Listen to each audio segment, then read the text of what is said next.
Life within. My husband and I loved each other very much, but just as much as couples, we would get into arguments. Our biggest argument always revolved around a single disagreement: children. I wanted children, but he did not. As the years passed, I hoped he would eventually come around and warm up the idea of having children, but he remained stubborn and wouldn't change his mind.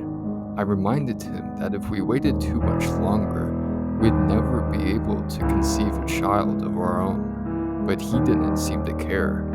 I even suggested adoption and fostering children, but he wouldn't hear it. "You're not fit to be a mother." His cruel words burned into my memory. I loved him. Why would he say such a thing? I wanted to carry a baby. I wanted to have a life inside of me. A little piece of him inside of me.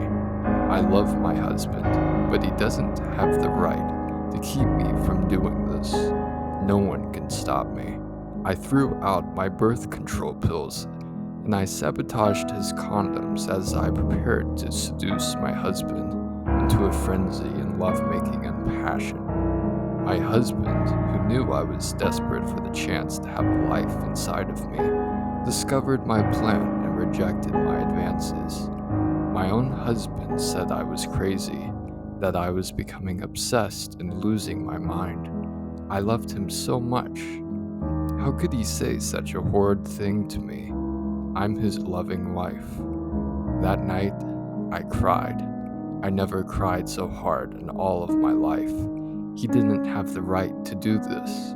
I would have the life I so craved. It took me a week, but I had my next plan ready. This plan was foolproof. There'd be nothing he could do about it. This time he wouldn't stop me. After he returned home from work, I offered him a beer after slipping a dose of crushed sleeping pills into the drink. He of course didn't taste any of the medicine as he greedily downed the offered beer.